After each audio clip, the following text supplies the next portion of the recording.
की तरफ से कहा गया था कि जो पार्टियां ये दावा करती हैं कि ईवीएम के अंदर दिक्कतें हैं, तो वो पार्टियां खुद ईवीएम के जरिए कई बार सत्ता में आई हुई है, तो वो कैसे इल्जाम लगा सकते हैं? बिल्कुल सही कहते हैं। जो चोरी करता है वो बड़ी होशियारी से चोरी करता है। चुनिंदा सीट्स पर वो मैनिपुलेशन करते हैं, हैकिंग नहीं करते, मैनिपुलेशन होता है। बटन दबे हाथ पे और छपे फूल, ये आपने देखा नहीं देखा? तो ये सॉफ्टवेयर का आदेश हो सकता है या नहीं हो सकता है? जब राहुल जी ने कल बोला है, दूसरी अखिलेश जी ने बोला है, मायावती जी ने बोला है, ममता बनर्जी साहिबा ने बोला है, सभी पॉलिटिकल लीडर्स ने बोला है कि हम ईवीएम के खिलाफ हैं। हमने ये भी आज गुजारिश की है कि सभी पॉलिटिकल पार्टीज अपने मैनिफेस्टो में रखें कि अब के बाद कभी भी पेपर बैलेट के अलावा नहीं होगा। जो ईवीएम की बात करेगा उसको सजा दी जाएगी कानूनी रूप से। ये हम मैनिफेस्टो में डलवाने की रिक्वेस्ट कर रहे हैं। सर, हमने देखा था अभी चुनाव आयुक्त की तरफ से जो प्रेस कॉन्फ्रेंस की गई थी, तो उन्होंने कहा देखिए वफा आपसे खुद से नहीं होती और ईवीएम की आप बार बार खता निकालते रहते हैं। मैं बड़ा ही दुख के साथ कहना चाहता हूं कि वो उस पद के लायक नहीं है जिस पद पे वो बैठे हुए हैं। उन्हें शर्म आनी चाहिए। अफसर जो ईवीएम से प्रयोग करना चाहते हैं, ईवीएम से इलेक्शन में प्रयोग करना चाहिए, वो बेईमान है। ईवीएम के मालिक इतनी बड़ी चीज़ हो गए कि वो जनता को कह रहे हैं कि हम आपकी उम्मीदों पर पूरी नहीं उतर सकते। ये बात तो सच है। तुम झूठी हो, ईवीएम तुम झूठी हो, तुम्हारे प्रयोग करने वाले झूठे हैं। इलेक्शन कमीशन की इतनी औकात कि वो अपने आप को ईवीएम बता के सवाल पूछ रहे हैं जनता से। ईवीएम चोर है, बेईमान है और हमारी उम्मीदों पे निष्पक्ष चुनाव कराने के नहीं उतर सकती पूरी। ये इलेक्टोरल बॉन्ड्स को बोल रहा था इससे ज़्यादा सुरक्षित कुछ नहीं है, इससे ज़्यादा ईमानदारी भरा, इससे ज़्यादा ट्रांसपेरेंट कोई सिस्टम ही नहीं, यही बोल रहे थे। और वही सेम टू सेम बातें ईवीएम के बारे में कर रहे हैं। कौन? जो सारे चोर हैं। जैसे इलेक्टोरल बॉन्ड्स चोरी डिक्लेयर की है सुप्रीम कोर्ट ने, वैसे ही ईवीएम भी चोरी है। और ये सबसे बड़ी चोरी है। इलेक्टोरल बॉन्ड से भी बड़ी अगर कोई चोरी है तो वो ईवीएम की चोरी है। सर, वो तो 400 पार कह रहे हैं, आप कह रहे हैं खिलाफ है, इस बार 400 पार है। वो तो 500 पार भी बोल के ला सकते हैं अगर ईवीएम है तो। लेकिन अगर जनता जुट गई और ईवीएम से भी ये चुनाव चोरी भरा कराते हैं, जनता जुट गई तो ये 20% वोट भी इनके काम नहीं आएंगे। मोदी जी माफी मांगो। ये वो चोर हैं कि जब चोरी करते हैं तो कभी नहीं कहते हमने चोरी करी है। वो भरोसा क्या है? वो ईवीएम से भरोसा है, वो जनता का भरोसा नहीं है। वो लोगों को एक जुमला दिखाया जा रहा है कि देखो हम पूरी जनता का समर्थन, जन समर्थन हमारे साथ है, हम ही जीतेंगे, हम ही आएंगे, ताकि एक नैरेटिव क्रिएट कर दो। पल में प्रलय होती है, रातों रात चीज़ें बदलती है और रातों रात ऐसी चीज़ें बदलेंगी। आप देखिएगा जब तक हम लोग जीवित हैं। अपनी अधूरी हसरतों का इल्जाम आप बार बार हम पर डालते हो, वफा खुद से नहीं होती, खता ईवीएम की बताते हो। ये चुनाव आयुक्त ने ये शायरी कही थी उस दौरान जब चुनाव की तारीखों की घोषणा की गई। उन्होंने कहा, आपने देखा होगा किस तरीके का शायराना अंदाज जो था वो चुनाव आयुक्त का देखने को मिला था जब उनसे ईवीएम पर सवाल किया गया था। अब उसी ईवीएम को लेकर फिर एक बार सुप्रीम कोर्ट के वकील जो है वो यहाँ पर सुप्रीम कोर्ट के बाहर आए हुए हैं और ईवीएम के खिलाफ अपना विरोध दर्ज कराने के लिए फिर एक बार इकट्ठे हो चुके हैं। तो अब ऐसे में इन लोगों का क्या कुछ कहना है, क्योंकि चुनावी समय में भी कुछ ही वक्त बाकी है, 7 चरणों में अब चुनाव होना है। अब ऐसे में किस तरीके से बैलेट पेपर का इस्तेमाल ईवीएम की जगह पर इस्तेमाल करवा पाएंगे, जो वकीलों ने मुहिम छेड़ी हुई है।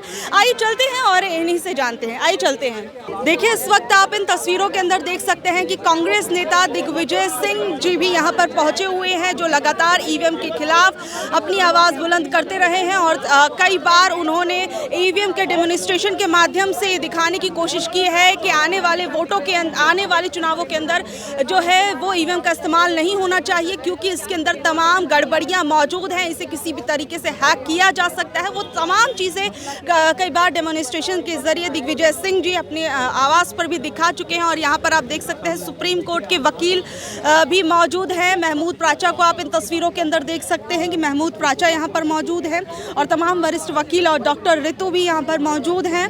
सुप्रीम कोर्ट के बाहर का इस वक्त मैं आपको नज़ारा दिखा रही हूँ, आप देख सकते हैं ये तमाम तस्वीरें इस वक्त। ये देखिए ग्राउंड रिपोर्ट हम आपको दिखा रहे हैं। ऐलान हो चुका है और उसके बाद बहुत ही कम वक्त बचा है, तो ऐसे में आप लोग किस तरीके से बैलेट पेपर का इस्तेमाल करवा पाएंगे इलेक्शन में? और ईवीएम के लिए तो आप चुनाव आयोग खुद ही बोल चुका है कि हम उसके जवाब बार बार दे चुके हैं। जो हम प्रश्न पूछ रहे हैं उसके जवाब देते नहीं हो। हमारे प्रश्न मुख्य रूप से 3 हैं।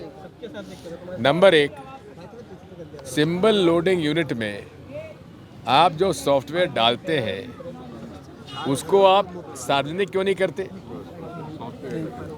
क्योंकि सॉफ्टवेयर ही आदेश मानता है बैलेट में हमारा जो संदेश है वो सॉफ्टवेयर के माध्यम से वीवीपैट में जाता है और कंट्रोल यूनिट में जाता है। अरे आप इतने ही ईमानदार हैं तो दो चीज़ें कर दीजिए। वीवीपैट से आपको इतना ही प्रेम है आपको ईवीएम से, तो बैलेट यूनिट का संदेश आप कंट्रोल यूनिट के पास भेज दीजिए सीधा, और वहाँ का संदेश जो है आप जो वीवीपैट से प्रिंटर लगा हुआ है, प्रिंटर पे वो प्रिंट हो जाए और हमें हाथ में दे दीजिए, हम उसको देख लें, मोड़ के हम मत पेटी में डाल दें। यही तो हमारी मांग, इसमें क्या आपत्ति है।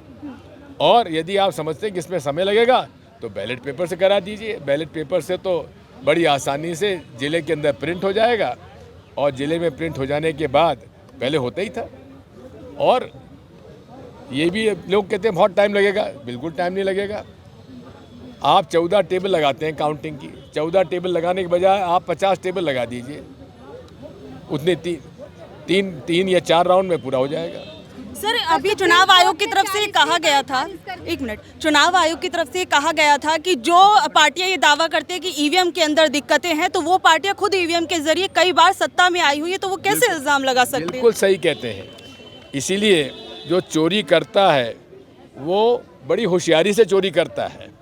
वो चुनिंदा स्टेट्स में, चुनिंदा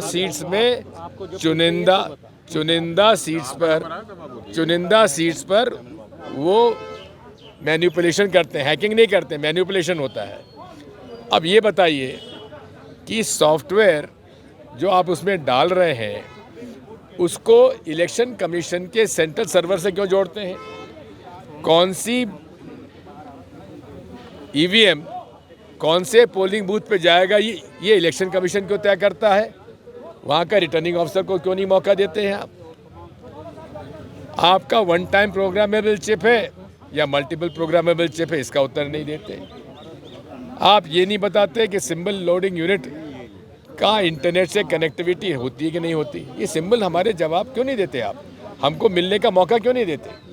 सर अभी जिस तरीके से हमने देखा था कुछ समय पहले, आपने भी अपने आवास पर ईवीएम का डेमोन्स्ट्रेशन करके दिखाया था, तो उस पर हमने देखा चुनाव आयुक्त की तरफ से कहा गया कि अब ये नया चलन चल गया कि हर कोई डिब्बे रख के दिखाने लगता है डेमोन्स्ट्रेशन, यहाँ बटन दबाते हैं, वहाँ बटन दबाते हैं। बात ये है, बटन दबे हाथ पे और छपे फूल, ये आपने देखा नहीं देखा? तो ये सॉफ्टवेयर का आदेश हो सकता है या नहीं हो सकता है? यही तो हमारी आपत्ति है। सुप्रीम कोर्ट ने भी मानने से इनकार कर दिया। वो कह रहा है कि आपके पास इतने प्रूफ नहीं है साबित करने के लिए। अरे आप हमें मशीन तो दे दीजिए, हम प्रूफ करके दिखा देंगे। और सर चुनावी बॉन्ड पर क्या कहेंगे? चुनावी बॉन्ड पे क्या कहना चाहेंगे आप? इलेक्टोरल बॉन्ड को लेकर जो फैसला, बेहद अच्छा फैसला माननीय उच्चतम न्यायालय ने दिया है, हम उनकी प्रशंसा करते हैं और उसको अंतिम उसमें मंजिल तक ले जाना चाहिए। ये दबाव केंद्र सरकार पर और स्टेट बैंक ऑफ इंडिया पे, रिजर्व बैंक ऑफ इंडिया पे बनाए रखना चाहिए। सर एसबीआई को बार बार सुप्रीम कोर्ट की तरफ से फटकार लग रही है, लेकिन उसके बावजूद एसबीआई पूर्ण रूप से सारे सबूत जो भी चीजें हैं वो कोर्ट के आगे पेश नहीं कर रहा है। इसके पीछे का क्या कारण मानते हैं? कारण यही है कि जब दाल में काला होता है तो अपनी पूरी दालें काली हो जाती हैं। अपनी हकीकत जो सही है उसको छिपाने में लग जाती है। तो बैंक क्यों छुपा रहे हैं जी, क्योंकि वो भी इसमें शामिल है, इस चोरी में। बहुत बहुत शुक्रिया सर। ईवीएम के खिलाफ आपने जो विरोध की मुहिम छेड़ी हुई है, आज उसमें हमने देखा दिग्विजय सिंह जी आए हुए थे, डॉक्टर उदित राज यहाँ पर मौजूद थे, तो क्या कहेंगे इससे आपके जो ईवीएम के खिलाफ विरोध प्रदर्शन में आपको और मजबूती मिलेगी? अब देखिए, ये जनता की आवाज़ है जी, और पॉलिटिकल पार्टीज़ भी जनता की नौकर होती हैं। तो ये पॉलिटिकल पार्टीज़ को कुछ शर्म आ रही थी शुरू में, जो साफ नज़र आ रहा था कि ये इल्ज़ाम हम पे सीधा लग जाएगा कि आप चुनाव हारते हो तो इसलिए रोते हो, तो इसलिए थोड़ी लिहाज शर्म ये लोग पॉलिटिकल पार्टीज़ कर रही थी। लेकिन पूरे देश की जनता ने पॉलिटिकल पार्टीज़ को अब मजबूर कर दिया है कि आप शर्माओ मत, ये आपकी बात ही नहीं है, ये हमारी बात है और हमारी बात रखो आप। और अपनी अब जब राहुल जी ने कल बोला है, दूसरी अखिलेश जी ने बोला है, मायावती जी ने बोला है, ममता बनर्जी साहिबा ने बोला है, सभी पॉलिटिकल लीडर्स ने बोला है कि हम ईवीएम के खिलाफ़ हैं, तो हम जनता ने दबाव बनाया उन पे, अब वो बोल रहे हैं, वो एकदम सही बात बोल रहे हैं। और अब हम लोगों का जो जनता का आंदोलन है वो बहुत ताकतवर हो जाएगा। हमने ये भी आज गुजारिश की है कि सभी पॉलिटिकल पार्टीज़ अपने मैनिफेस्टो में रखें कि अब के बाद कभी भी कोई भी इलेक्शन, इस इलेक्शन समेत कभी भी पेपर बैलेट के अलावा नहीं होगा। जो ईवीएम की बात करेगा उसको सज़ा दी जाएगी कानूनी रूप से। ये हम मैनिफेस्टो में डलवाने की रिक्वेस्ट कर रहे हैं। मुझे लगता है कि ये भी आ जाएगा और बड़ी संख्या में पॉलिटिकल पार्टीज भी अब सड़कों पे उतरेंगे। सर सभी लोग एकजुट तो हो गए हैं, लेकिन आपको नहीं लगता कि अब वक्त बहुत ही कम बचा हुआ है? चुनाव 7 चरणों के अंदर चुनाव होने वाले हैं और वक्त बहुत ही कम बचा हुआ है। ऐसे में कैसे आप बैलेट पेपर का इस्तेमाल करवा पाएंगे ईवीएम की जगह? देखिए, ये भी एक आरएसएस का जो इकोसिस्टम है ना, जो पैसे दे के बनाया जाता है, बीजेपी का जो इकोसिस्टम है, वो ये भ्रांतियाँ फैलाता है कि समय कम रह गया। सीधी सीधी बात है, अभी बहुत सारा समय है।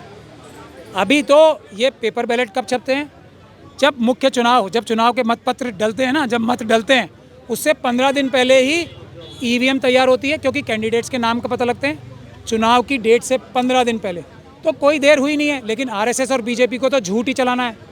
बिल्कुल देर नहीं हुई है, पूरा टाइम है, कोई डरने की बात नहीं है। अभी चुनाव के 15 दिन पहले तक, यानी कि 19 जो मार्च है, जो पहला चरण है, 2 मार्च तक ये तय नहीं हो सकता या ये गुंजाइश बाकी है कि पेपर बैलेट से ही चुनाव हो, क्योंकि उसी के बाद ईवीएम तैयार होनी शुरू होंगी और उसी के बाद पेपर बैलेट तैयार होने शुरू होंगे जब कैंडिडेट्स के नाम पता लगे। सर हमने देखा था अभी चुनाव आयुक्त की तरफ से जो प्रेस कॉन्फ्रेंस की गई थी, तो उन्होंने कहा देखिए वफा आपसे खुद से नहीं होती और ईवीएम की आप बार बार खता निकालते रहते हैं।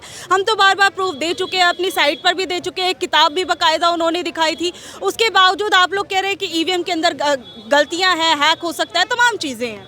मैं बड़ा ही दुख के साथ कहना चाहता हूं कि वो उस पद के लायक नहीं है जिस पद पे वो बैठे हुए हैं। उन्हें शर्म आनी चाहिए। वो ईवीएम को, ये जनता का आंदोलन है, वो ईवीएम से शिकायत जनता को करा रहे हैं कि जनता को ईवीएम पे विश्वास नहीं है, तो जनता तो मालिक है। अगर ईवीएम ये शिकायत जनता से करने की हैसियत रख सकता है कोई, तो वो अफसर जो ईवीएम से प्रयोग करना चाहते हैं, ईवीएम से इलेक्शन में प्रयोग करना चाहिए, वो बेईमान है। ईवीएम मतलब इतनी बड़ी चीज़ हो गई, ईवीएम के मालिक इतनी बड़ी चीज़ हो गए कि वो जनता को कह रहे हैं कि हम आपकी उम्मीदों पे पूरी नहीं उतर सकते। ये बात तो सच है, तुम झूठी हो, ईवीएम तुम झूठी हो, तुम्हारे प्रयोग करने वाले झूठे हैं। यही तो पूरी दुनिया ने माना है। और जनता की ईवीएम की इतनी औकात और हैसियत के वो जनता से सवाल करे, इलेक्शन कमीशन की इतनी औकात कि वो अपने आप को ईवीएम बता के सवाल पूछ रहे हैं जनता से, ये है बेईमानी की बात। तो बिल्कुल ईवीएम चोर है, बेईमान है और हमारी उम्मीदों पे निष्पक्ष चुनाव कराने के नहीं उतर सकती पूरी। सर अभी हमने देखा था जिस तरीके से कुछ वक्त पहले आप कई लोग जो थे ईवीएम को लेकर या ईवीएम जैसे कुछ एक स्ट्रक्चर बनाकर उसे कई जगहों पर वो डिमॉन्स्ट्रेशन करते थे, दिखाते थे, तो ये देखिए किस तरीके से ईवीएम हैक की जा सकती है। तो उस पर भी चुनाव आयुक्त ने कहा कि देखिए हर कोई डिब्बा ले लेके बैठ जाता है, उसमें कोई बटन दबाते रहते हैं और उसके बाद कहते हैं देखिए ईवीएम हैक हो गई। पता नहीं कौन सा बटन दबाते हैं और ईवीएम हैक हो जाती है। यही बात तो हम चुनाव आयोग से कर रहे हैं। आप कौन सा बटन दबाते हैं और ये बताते हैं कि ईवीएम हैक नहीं हुई या ये मैनिपुलेट नहीं हुई, वही सवाल तो कर रहे हैं। वो तो देखिए, जो कम अकल लोग होते हैं ना, जिनके पास ज़्यादा अकल नहीं होती, वो अपने जाल में खुद ही फंस जाते हैं। यही बात तो हम कह रहे हैं उनकी मशीनों के लिए। हम तो अपनी मशीन देने को तैयार हैं, क्योंकि हम ईमानदार हैं। हमारी मशीन लो, हमने उनके हिसाब से ये मैनिपुलेट कर रखी है ना मशीन, और हम कह रहे हैं उन्होंने कर रखी है मैनिपुलेट मशीन। हम अपनी मशीन देने को तैयार हैं कि तुम इसको ऐसा बना दो जैसा तुम कहते हो कि हम ऐसी मशीन बना सकते हैं जो मैनिपुलेट नहीं हो सकती, जो फज नहीं हो सकती, जो प्री प्रोग्राम नहीं हो सकती, जो जिसमें इम्प्रूवमेंट की ज़रूरत नहीं है। और आप ले लो हमसे मशीन और इसको ऐसा बना के दे दो, हम दुनिया के सामने उसको फिर ख़राब करके दिखा देंगे। ये हमारा चैलेंज है। वो अपनी मशीन हमें दें, हम दुनिया के सामने उसको ख़राब करके दिखा देंगे कि ये देखो इससे मैनिपुलेट हो सकता है चुनाव, और फिर दूध का दूध पानी का पानी हो जाएगा। वो मशीन देंगे हमारे हाथ, हम तो अपनी मशीन देने को तैयार हैं। अभी ले लें, अभी मैं जाता हूँ, पुलिस लगा देंगे बीच में कि हम उनसे मशीन ना दे सकें। ठीक है, तो मतलब आप कह रहे हैं दिक्कतें वहाँ, हम तो एक हाथ से देने और एक हाथ से लेने के लिए तैयार हैं। झूठ कौन बोलता है? जो छुपता है। सच कौन बोलता है? जो अपना दिल और अपनी सारा सामान खोल के सामने रखता है। ये लो। ठीक है सर, अभी ईवीएम का तो मुद्दा चल ही रहा है, उसके साथ साथ जिस तरीके से चुनावी चंदे पर हम देख रहे हैं, सुप्रीम कोर्ट की तरफ से एसबीआई को कई बार फटकार लग चुकी है, और चुनावी चंदे को लेकर जिस तरीके से बीजेपी पार्टी को सबसे ज्यादा चंदा मिला है, उस पर आप क्या कहेंगे? देखिए, आपने हमारा ईवीएम का मुद्दा और मजबूत कर दिया है सवाल पूछ के। आप मुझे एक भारतीय जनता पार्टी का सुब्रमण्यम स्वामी साहब के अलावा एक नेता ऐसा बता दीजिए जो जब तक सुप्रीम कोर्ट की जजमेंट नहीं आई थी ये इलेक्टोरल बॉन्ड्स को बोल रहा था इससे ज़्यादा सुरक्षित कुछ नहीं है, इससे ज़्यादा ईमानदारी भरा, इससे ज़्यादा ट्रांसपेरेंट कोई सिस्टम ही नहीं है, यही बोल रहे थे। क्या निकला? और वही सेम टू सेम बातें ईवीएम के बारे में कर रहे हैं। कौन? जो सारे चोर हैं। जैसे इलेक्टोरल बॉन्ड्स चोरी डिक्लेयर किए सुप्रीम कोर्ट ने, वैसे ही ईवीएम भी चोरी है, और ये सबसे बड़ी चोरी है। इलेक्टोरल बॉन्ड से भी बड़ी अगर कोई चोरी है तो वो ईवीएम की चोरी है। सारे देश की जनता मोदी जी के खिलाफ है। सर वो तो 400 पार कह रहे हैं, आप कह रहे हैं खिलाफ है, इस बार 400 पार आएंगे। वो तो आप लोगों को धोखा दे रहे हैं। वो तो 500 पार भी बोल के ला सकते हैं अगर ईवीएम है तो। 20% के करीब वोट वो मैनिपुलेट करते हैं। 20% वोट आप समझते हैं कितने होते हैं? 20% वोट वो ज़्यादा पड़ते हैं भारतीय जनता पार्टी को जहां वो चाहते हैं। तो 500 पार कर ले सकते हैं वो तो। लेकिन अगर जनता जुट गई और ईवीएम से भी ये चुनाव चोरी भरा कराते हैं, जनता जुट गई तो ये 20% वोट भी इनके काम नहीं आएंगे। मोदी जी माफ़ी मांगो, ईवीएम से छोड़ो, जैसे इंदिरा जी ने 1977 में, और मोदी जी इंदिरा जी के सामने मेरे ख्याल से, और जनता का ओपिनियन ले लें इस बात पे, 1% भी मजबूत प्राइम मिनिस्टर नहीं है। उन्होंने पाकिस्तान के 2 टुकड़े किए थे, और इन्होंने चाइना को 4000 किलोमीटर जगह, जो सुब्रमण्यम स्वामी इनके नेता कह रहे हैं, जगह छिनवाई है। तो जो टेस्ट था ना कि इंदिरा जी ने निष्पक्ष चुनाव कराया था, एक ही था, वो चुनाव बुरी तरह हारी थी। और वो क्यों हारी थी? क्योंकि निष्पक्ष चुनाव हुआ था और पेपर बैलेट से हुआ था। निष्पक्ष चुनाव कराने की सबसे बड़ी गारंटी पेपर बैलेट है। बेईमानी भरा चुनाव कराने की सबसे बड़ी गारंटी ईवीएम है। जो व्यक्ति ये कहता है, कोई ईमानदार होगा ना, वो कहेगा आप ऋतु जी आप चाहे पेपर बैलेट से चुनाव कराओ या ईवीएम से चुनाव कराओ, मैं तो वोटों से जीतूंगा या जीतूंगी, मुझे क्या फ़र्क पड़ता है। तो जो ये कहेगा नहीं मैं पेपर बैलेट से चुनाव नहीं कराऊंगा, मैं सिर्फ ईवीएम से चुनाव कराऊंगा, वो बेईमान है। लेकिन जो ये बात कहता है कि मैं पेपर बैलेट से भी चुनाव के लिए तैयार हूँ, मेरी प्रेफरेंस पेपर बैलेट है, वही ईमानदार है। सर अभी आप जैसे आप लोग पिछले काफ़ी लंबे वक्त से ये मुहिम छेड़े हुए हैं, उसमें आपके एक साथी भानु प्रताप सिंह जी जो हैं, अब वो भी सपा से चुनावी मैदान में उतर गए हैं, तो उसके बारे में क्या कहेंगे आप? क्या वो भी ईवीएम से चुनाव लड़ेंगे या फिर बैलेट पेपर से? देखिए ये बात ऐसी है कि ये कोई एक व्यक्ति का, मैंने सबसे पहले 5 जनवरी को सबसे पहले इस आंदोलन को उस तरीके से शुरू किया था और जनता के कहने पे, उनके आह्वान पे किया था। मैंने कोई अपने आप नहीं किया था, मैं साफ बता रहा हूँ। मैं भी पहले बहुत चैनल्स पे आपके, मैं भी और बहुत सारे लोग कोर्ट में केस भी डाल रहे थे, बहुत सारे चैनलों पे बयान दे रहे थे, बहुत सारे हम पेपर्स निकलवा के साइन करा रहे थे लोगों से कि मैं ईवीएम के खिलाफ हूँ। कुछ नहीं हो रहा था। जनता ने बोला हमें, और मुझे सबसे ज़्यादा बोला, मुझे धक्का दे के एकदम पुलिस के सामने ले जाके खड़ा कर दिया कि क्यों आप भी डरोगे क्या। मैं जनता को जवाब नहीं दे पाया कि मैं भी डरूंगा क्या। तो मैं फिर 5 जनवरी को गया, ये लेके गया प्रपोजल कि 50 मशीनें ये इलेक्शन कमीशन हमें दे दे, हम उसको 50 शहरों में जाके लाइव हैक करके दिखाएंगे, लाइव मैनिपुलेट करके दिखाएंगे। तो उस दिन अमित शाह जी और मोदी जी ने हम पे पुलिस से क्या बर्बरता कराई, उस दिन के बाद से जनता ने देख लिया कि ये हमारे ईमानदार नौकर हैं। उसके अगले दिन से आप देख रहे हो हर एक प्रोग्राम में कितनी बड़ी संख्या में लोग आते हैं, क्योंकि जनता ने देख लिया कुछ ईमानदार नौकर हमारे हैं। तो वो ईमानदार नौकर जनता के अभी हैं, आप बिल्कुल फिक्र ना करें, हम जान दे देंगे। लेकिन ईवीएम से चुनाव हमारी लाशों के ऊपर से होगा, और अगर ये ईवीएम से चुनाव करा भी लेते तो इतनी भारी संख्या में वोट देना है कि ये लोग 20% एक्स्ट्रा वोट लेके भी हारें। आखिरी बात मैं ये कहता हूँ, जो सारी ऑपोजिशन पार्टीज़ हैं, हमारे पास एक से एक कोहिनूर हीरा है। इस आंदोलन में हमें एक से बढ़कर एक कोहिनूर हीरा मिला है, जिन पे जनता विश्वास नहीं, जिनसे जनता प्यार करती है, उनमें से एक ये खड़े हैं, और ऐसे बहुत सारे अभी एक ये खड़े हैं। इतने नेता क्या जनता के सेवक हमें मिले हैं इस आंदोलन से। ये सभी जो हीरे तलाश के जो हम लाए हैं या जो हमें मिले हैं इस आंदोलन से, वो सभी के सभी बेकरार हैं आरएसएस और बीजेपी को रोकने के लिए। वो अपनी कोई भी सेवा सारी ऑपोजिशन पार्टीज़ को देने के लिए तैयार हैं। हम सड़क पे लड़के जान देने को तैयार हैं, हम इनके लिए जगह जगह जाके कैंपेन करने के लिए तैयार हैं। लेकिन हमारा सिर्फ एक ही मुद्दा है, आरएसएस और बीजेपी। और ये हम बात क्यों कहते हैं आरएसएस और बीजेपी को रोको, क्योंकि ये देश तोड़ देंगे, देश बेच देंगे अडानी अंबानी के हाथ। बाकी कोई भी पार्टी आए, इतनी बुरी, इतनी गंदी, इतनी घिनौनी नहीं होगी। मैम आपसे भी मैं बात करना चाहूँगी, आप भी पिछले लंबे समय से अपना प्रोटेस्ट कर रही हैं। हाँ मैम, आप भी काफ़ी लंबे समय से अपना प्रोटेस्ट कर रही हैं दिल्ली यूनिवर्सिटी के आगे, और अब दूसरी लड़ाई में भी आप जुड़ चुकी हैं, तो क्या कहेंगी, क्योंकि वक्त बहुत कम बचा हुआ है चुनावों के अंदर, तो कैसे ये लड़ाई पूरी की जा सके? करेक्ट करती हूँ, ये दूसरी लड़ाई नहीं, ये पहली लड़ाई है। अच्छा, ये पहली लड़ाई, प्राइमरी लड़ाई है। क्योंकि जिस वजह से न्याय नहीं मिलता हम जैसे लोगों को, किसी के साथ भी, किसी भी कम्युनिटी का, जाति धर्म का कोई प्रताड़ित शोषित है, जब उसको न्याय नहीं मिल रहा, किसकी वजह से? क्योंकि ये सरकार है। ऊपर सर पे कौन है? ये सरकार जो झूठी बातें करती है बेटी पढ़ाओ की, जो बातें करती है इतने करोड़ रोजगार दे दिए, जिन्होंने उतने 69,000 पता नहीं कितने शिक्षकों का घोटाला किया जो यूपी में हो रहा है। तो ये सारे घोटाले, ये सारे स्कैम अब इलेक्टोरल बॉन्ड्स ने क्लियर कर दिया। तो इसकी जो जड़ है वो ये सरकार है। जब तक ये सरकार नहीं जाएगी तब तक किसी को न्याय नहीं मिलेगा। तो जड़ क्या है? ईवीएम। डॉक्टर रितु को चाहे न्याय नहीं मिलना, डॉक्टर रितु को 200 दिन पार हो जाना न्याय की उम्मीद में, तो इट इज़ ईवीएम। सो इसलिए हम सब ने कलेक्टिव डिसीजन लिया है कि जो एक तंत्र उनके पास मौजूद है, जिसकी वजह से बार बार वो सरकार बना रहे हैं, कि देखो अगर उनको वोट जनता से चाहिए होते ना तो वो हमें परेशान नहीं करते। उनको पता है कि इतने लोग इनके, आपने देखा मेरे आंदोलन में हज़ारों के हिसाब से लोग आते हैं, तो वो उनको वोट क्यों देंगे? मेरे लोग, मेरे समर्थक उनको वोट क्यों देंगे? नहीं देंगे ना। तो इसका मतलब राजा नहीं डर रहा ना जनता से। राजा को पता है कि मशीन मुझे वोट दे रही है, मैं क्या मानता हूँ इनको।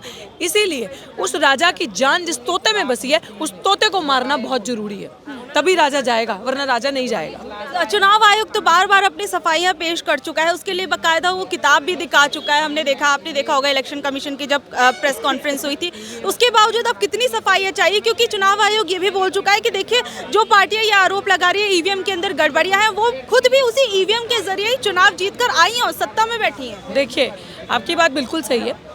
वो पार्टी जीत के आई, वो पार्टी बहुमत से जीत के नहीं आई। इट इज़ वेरी इजी कि मेरे को कुछ तो न्यूट्रलिटी दिखानी है ना। मैं ऐसे छोटे छोटे राज्यों में उनकी जीत करवा दूंगी, लेकिन मुझे पता है कि मेरी गवर्नमेंट मेजोरिटी से कैसे फॉर्म हो सकती है, वो राज्य में अपने पास रख लूँगी, ताकि लोग कहें कि जब सवाल करें कि देखो ये भी तो जीते ना इस जगह पे, तो मैं बोलूँगी देखो फिर ये कहते हैं कि ईवीएम है।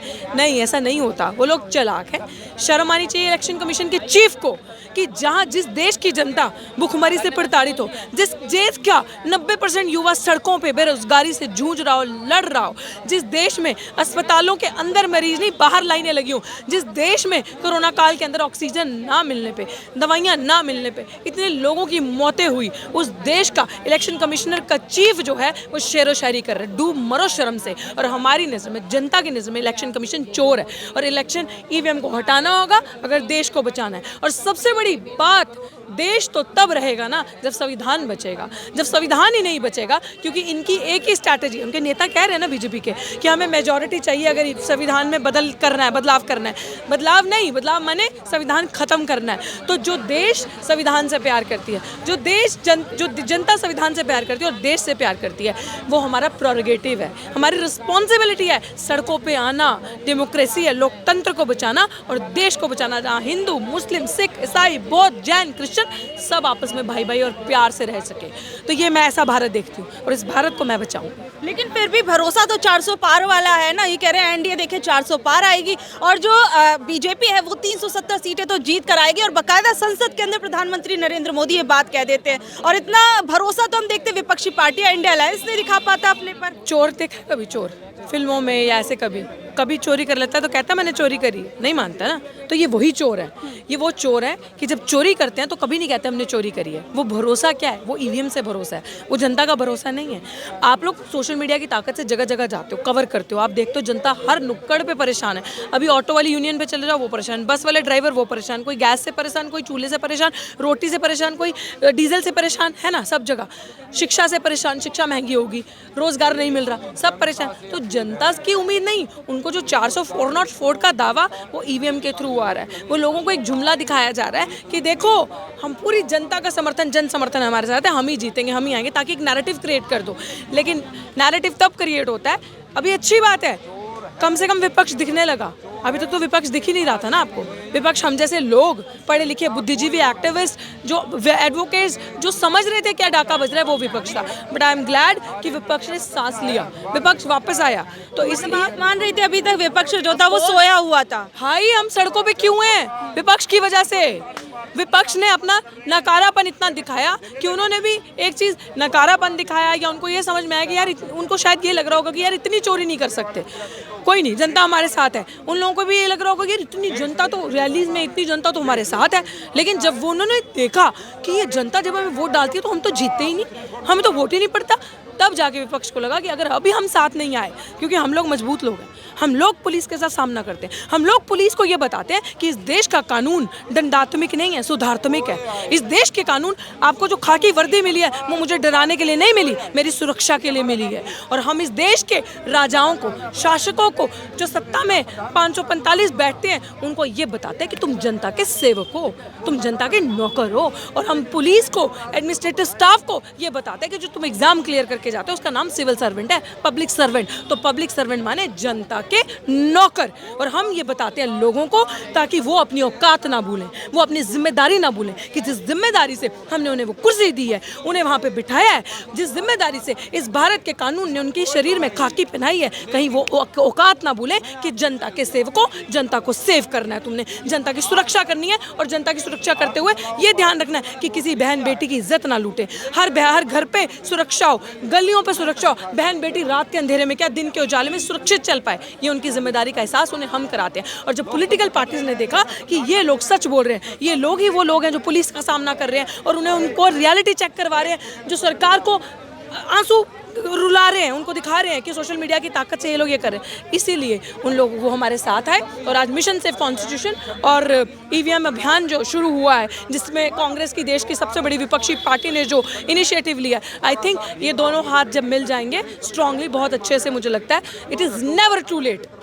कभी भी ये मत समझिए, जनता को मैं ये कहना चाहती हूँ कि बस देर होगी अब क्या होगा, न, पल में प्रलय होती है, रातों रात चीज़ें बदलती है और रातों रात ऐसी चीज़ें बदलेंगी, आप देखिएगा जब तक हम लोग जीवित हैं। ठीक है, बहुत बहुत शुक्रिया।